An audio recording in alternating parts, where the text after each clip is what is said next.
Setiap kitab diawali dengan bacaan basmalah, yakni bacaan Bismillahirrahmanirrahim. Alasannya pertama, iktidaan bil kitabil aziz, mengikuti kitab yang agung yakni Al-Qur'anul Karim, karena Al-Qur'an juga diawali dengan basmalah, Bismillahirrahmanirrahim.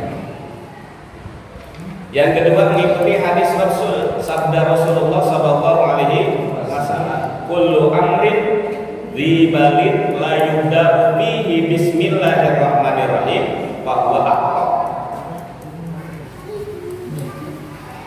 Setiap perkara yang dianggap baik menurut syara jika tidak diawali dengan bacaan basmalah yaitu bismillahirrahmanirrahim, aqta, putus. Artinya apa? Tidak ada berkahnya. Maka kita setiap mau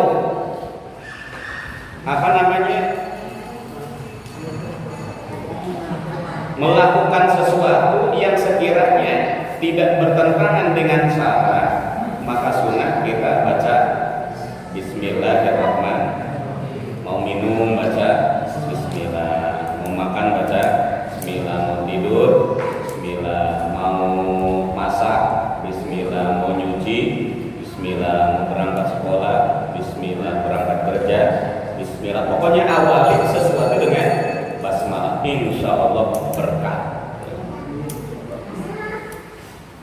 Alhamdulillahirabbil alamin, wassalatu wassalamu ala sayyidina Muhammadin. Alhamdulillah, segala puji lillahi milik Allah. Jadi semua puji milik Allah. Ada berapa sih jenis puji? Jenis puji itu ada 4. Yang pertama, qadimun li qadimin. Yang kedua, qadimun li hadisin. Yang ketiga, hadisin li qadimin. Yang keempat, hadisun li hadisin. Qadimun li qadimin, puji zat yang qadim kepada zat yang qadim, artinya Allah memuji zatnya. Yang kedua, qadimun li hadisin, memuji zat Allah kepada makhluknya. Contoh, memuji Allah kepada Nabi kita Muhammad sallallahu alaihi wasallam, ma'ala takhluqin azim, kata Allah pada Rasulullah, engkau paling baik atau engkau sebaik-baik akhlak. Jadi muji Allah kepada Rasul. Yang ketiga, hadisun liqa bimin, memuji makhluk kepada zat Allah, seperti kita selalu mengucapkan hamdalah, alhamdulillahirabbil alamin. Itu sama dengan kita sedang memuji Allah. Yang ketiga, yang keempat, hadisun li hadisi, muji makhluk kepada makhluk yang lain. Masya Allah, Wawan, kata si Ridwan, Wawan sudah ganteng, rajin, pintar pula.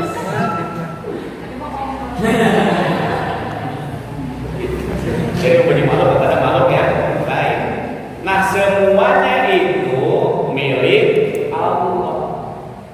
Makanya ketika kita ada yang muji, awas, hati-hati, hidung jangan megar, apalagi terbang ya. Kalau kata orang Sunda bilang, ulah rebeh, hidungnya ulah rebeh ketika dipuji. Jadi hidung jangan mekar ketika ada yang memuji, apalagi sampai pasang dada. Siapa dulu? Siapa dulu? Ngomong. Makanya ketika ada yang puji, cepat kembalikan puji kepada yang punya puji. Siapa? Zat Allah Subhanahu wa ta'ala. Cepat baca alhamdulillah. Tapi alhamdulillahnya jangan sambil dalam hati bangga. Itu ketika kita menyodorkan puji atau mengembalikan puji kepada zat Allah. Bahkan justru dengan bacaan alhamdulillahirabbil alamin, ketika ada yang puji, diri kita rasakan hina, rasakan doim, merasakan tidak berdaya banget. Itu. Jadi bohong ketika kita mengembalikan puji, mengucap alhamdulillah, tapi diri dan hati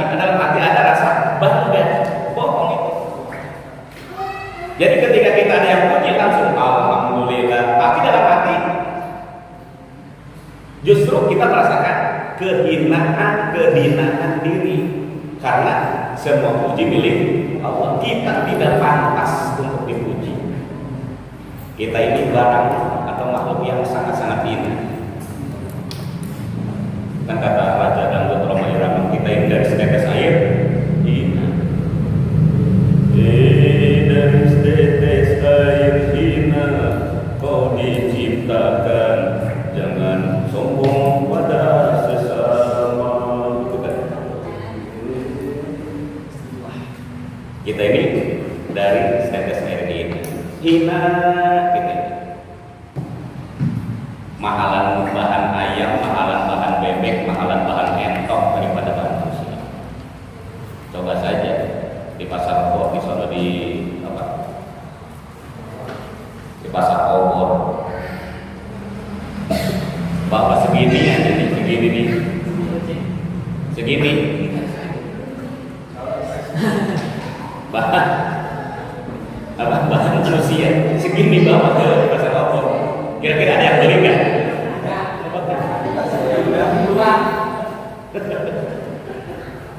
Tapi coba bahan bebek, bahan ayam, berebut. Sekilanya berapa sekarang? 30 ribu, 25 ya. Itu tandanya kita hina.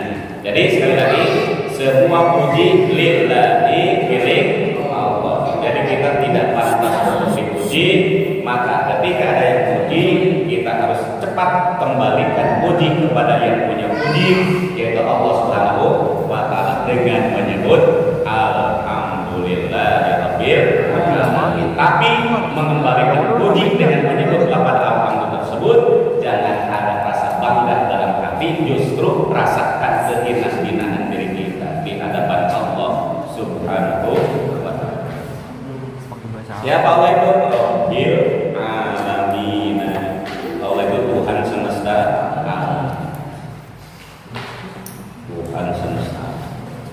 Tiada Tuhan selain Allah. La ilaha illallah. La maujuda illallah. La ilaha illallah. La ma'buda illallah. La ilaha illallah. La ma'luba illallah. La ilaha illallah. La maqsuda illallah. 4 makna dari kalimat thayyibah.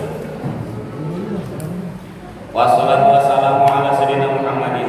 Rahmat dan salam semoga selamanya tercurah limpahkan keharibaan baginda junjungan alam, penghulu kita semuanya, pimpinan kita semuanya di dunia wal akhirah, yakni Nabi besar Kanjeng Nabi Muhammad sallallahu alaihi wasallam. Di sini pun kita berdoa. Sholawat itu dari kita namanya doa. Kalau sholawat dari Allah namanya rahmat. Sholawat dari malaikat namanya istighfar. Kita disuruh bersolawat oleh Allah. Innallaha wa malaikatahu yusholluna 'alan nabi ya ayyuhalladzina amanu shollu 'alaihi wa sallimu taslima. Disuruh kita bersolawat, shollu kata Allah. Allah dan para malaikat membaca sholawat. Cuma beda namanya. Kalau sholawat dari Allah namanya rahmat, sholawat dari malaikat namanya istighfar, permohonan ampunan. Sholawat dari kita mukminin mukminat namanya doa. Jadi ketika kita bersolawat, kita sedang berdoa, malaikat memohonkan ampunan, Allah mencurahkan rahmatnya. Makanya sangat besar sekali pahala orang yang rajin bersolawat. Dan solawat itu gampang, tapi pahalanya luar biasa. Karena Allah dan para malaikat pun bersolawat. Kita disuruh bersolawat. Bahkan dalam sholat, ketika ada solawat yang tertinggal, tidak sah sholat.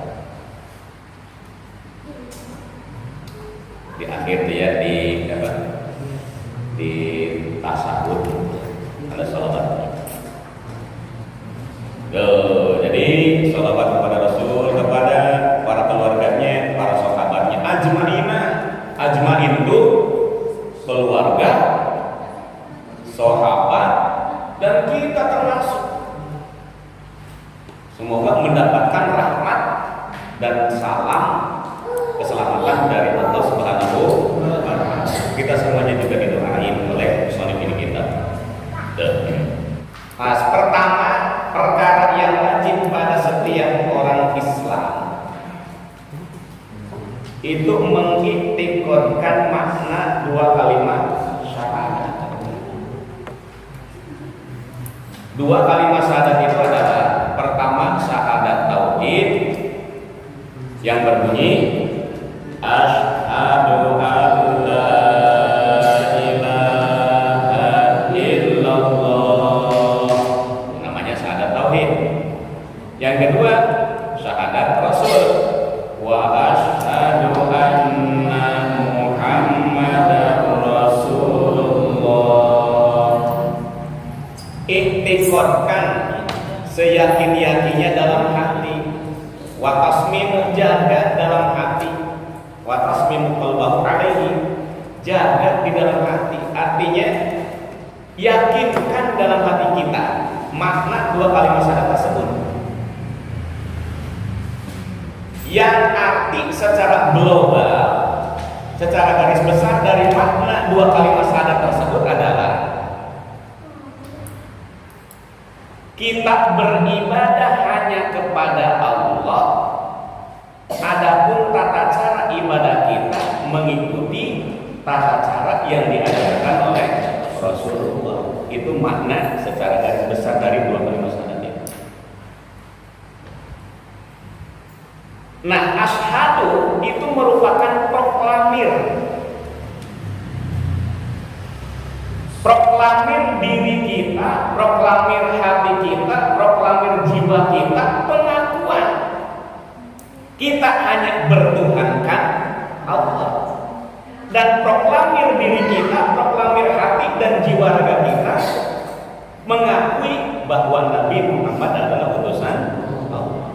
Dan ketika sudah memproklamirkan diri bahwa kita hanya bertuhankan Allah, bernabikan Nabi Muhammad Sallallahu Alaihi Wasallam, maka yang disembah oleh kita hanya Allah, dan tata cara penyembahan harus mengikuti tata cara yang diajarkan oleh Rasulullah Sallallahu Alaihi Wasallam. Maka arti secara garis besarnya tadi, kita beribadah hanya kepada Allah. Adapun tata cara ibadah itu kita mengikuti apa-apa yang sudah dicontohkan oleh baginda Nabi besar Muhammad Sallallahu Alaihi Wasallam. Sebagaimana sabda Rasul, "Shollu kama ra'aitumuni usolli,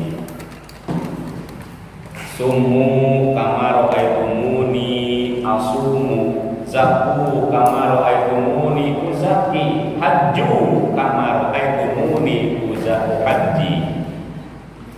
Salatlah kalian sebagaimana aku salat, kata Rasul. Zakatlah kalian sebagaimana aku zakat. Puasa kalian sebagaimana aku puasa. Dan hajilah kalian sebagaimana aku haji. Jadi contoh ibadah Rasul itulah yang dipakai oleh kita sebagai umat, sebagai penyembahan, tata cara penyembahan kepada Tuhan yang sudah kita akui, yakni zat Allah Subhanahu wa Ta'ala. Jadi asyhadu itu proklamir diri. Karena memang kita sudah proklamir, sudah mengakui semenjak kita ada di dalam kandungan ibu 120 hari, 40 kali 3, 120 hari dalam kandungan ibu. Kita ditanya dalam surah Al-A'raf, alastu birabbikum. Kita semua jadi manusia ditanya, alastu birabbikum, apakah aku ini Tuhanmu, kata Allah. Kita semuanya menjawab, mengakui bahwa syahidna, iya ya Allah, aku mengakui, aku bersyahadat proklamir diri bahwa engkau adalah Tuhanku. Jadi semuanya manusia yang lahir ke alam dunia ini mengakui pada dasarnya bahwa Allah itu adalah Tuhannya. Tapi kenapa? Ada yang benar-benar menyembah Tuhan, Allah Subhanahu wa taala, ada juga yang selain itu. Allah di dalam hadis Rasul kan ada kullu mauludin yuladu ala fitrah. Semua yang dilahirkan ke muka bumi ini dalam keadaan fitrah. Fitrah di situ artinya beriman kepada Allah Subhanahu wa taala, mengakui semuanya itu adalah Tuhan yang adalah Allah Subhanahu wa taala. Itu yang dimaksud fitrah. Tapi di kesananya hadisnya kan fa abawahu yuhawidanihi au yunasironihi. Ibu bapaknya lah yang menjadikan anak tersebut menjadi Yahudi atau Nasrani. Artinya apa? Lingkungan mempengaruhi. Padahal semuanya mengakui, manusia yang lahir ke dunia ini mengakui Tuhan yang adalah Allah Subhanahu wa taala. Ayatnya jelas dalam surah Al-A'raf. Alastu birabbikum. Jawab kita semuanya, bala syahidna. Itu kita sudah bersahadat dari mulai dia ada dalam kandungan ibu. Jadi lingkungan yang menjadikan dia jadi Yahudi, jadi Nasrani. Ibu bapaknya atau lingkungan, artinya lingkungannya. Makanya hati-hati dengan lingkungan. Bisa mempengaruhi kejiwaan kita, bisa mempengaruhi sifat-sifat kita. Jadi makna dari asyhadu alla ilaha illallah, kita mengetahui, kita beriktikad dengan yakin. Ingat, yakin itu 100% percaya. Itu namanya yakin. Kalau kurang dari 100%, misalkan cuma 85, itu namanya don 85%. Kalau cuma 50% kepercayaan, itu namanya syak, ragu. Lebih kurang lagi, misalkan cuma 30 atau 25%, namanya tamul, bayangan jiwa. Nah, hati-hati dalam keimanan kita kepada Allah, harus continue, jaga terus keyakinan kita. Yakin 100%, jangan kurang. Kenapa?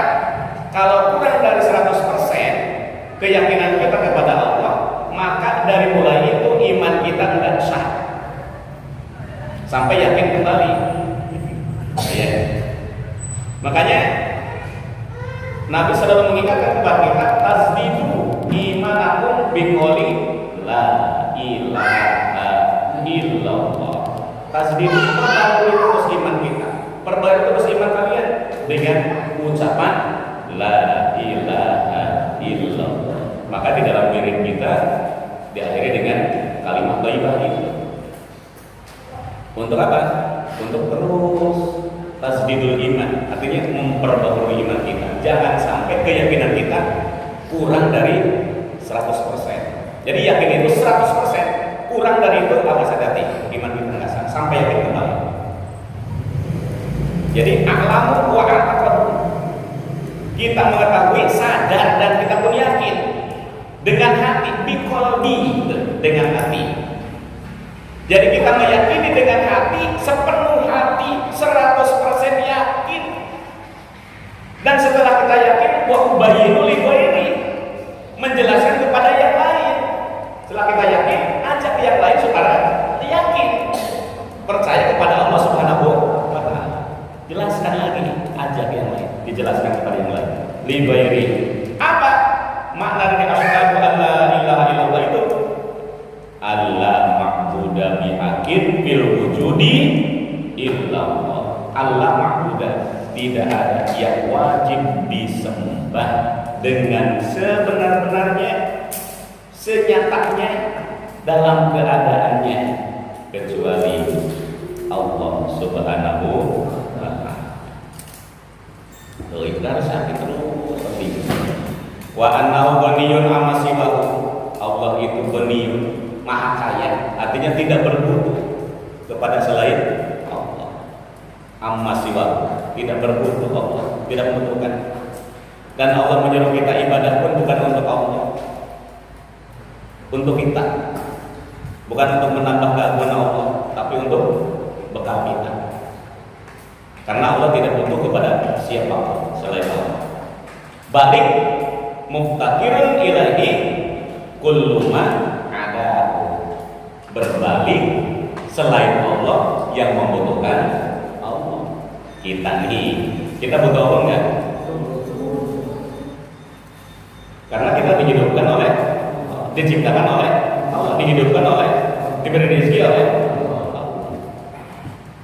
Kita minta selalu kepada Allah. Allah menyuruh kita ibadah, tapi bukan untuk Allah, tapi untuk kita. Karena Allah tidak butuh kepada siapa. Alas ada hak rububiyah, ada hak ubudiyah. Hak rububiyah itu tanggung jawab Allah kepada kita. Apa? Rizki, umur kita ditentukan oleh Allah, jodoh, terus apa? Syaqiyun aw sa'idun, bahagia dan celakanya sudah ditentukan oleh Allah. Itu namanya hak rububiyah. Ada hak ubudiyah. Hak ubudiyah itu badan kita sekujur di badan yang harus dibaktikan kepada Allah, yang harus diibadahkan kepada Allah, yang harus dipersembahkan kepada Allah. Ini namanya hak ubudiyah. Ya. Nah, yang harus diperhatikan oleh kita itu adalah hak ubudiyah. Artinya ketaatan kita kepada Allah itu yang harus diperhatikan. Jangan memikirkan hak Allah. Kalau kita terbalik, kadang-kadang kita bingung besok makan apa ya, besok buka sama apa, bingung. Padahal bertanggung jawab oleh rezeki yang penting kita bisa, tapi kita suka bingung itu. Padahal yang harus diperhatikan itu adalah ibadah, taat kita kepada Allah. Karena ketika kita ibadah betul, taat kepada Allah betul, takwanya betul, Allah jamin semuanya. Wa may yattaqillaha yaj'al lahu makhraja wa yarzuqhu min haitsu la yahtasib. Siapa orang yang bertakwa betul kepada Allah, maka Allah akan memberikan solusi dari berbagai macam kesulitan-kesulitannya. Allah bakal memberikan kemudahan-kemudahan dari berbagai macam urusan-urusannya, dan Allah menjamin rezekinya. Wa may yattaqillaha yaj'al lahu makhraja wa yarzuqhu min haitsu la yahtasib. Diberikan rezekinya dari berbagai arah, dari mana saja. Ya, asal takwanya benar. Ya, itu udah jaminan Allah. Itu namanya hak rububiyah. Tapi perhatikan hak rububiyahnya yang betul. Jadi takwa yang betul kita. Jadi sekali lagi makna dari asyhadu alla ilaha illallah adalah kita yakin, i'tiqad dalam hati. Setelah yakin kita, maka jelaskan kepada yang lain bahwa tiada yang wajib disembah, hanyalah zat Allah Subhanahu wa ta'ala. Allah tidak berbutuh kepada siapapun, berbalik yang butuh itu adalah makhluk kita kepada Allah Subhanahu wa ta'ala. Karena Allah ghaniyun amma siwa, mutasifun bi kulli kamalin munazzahun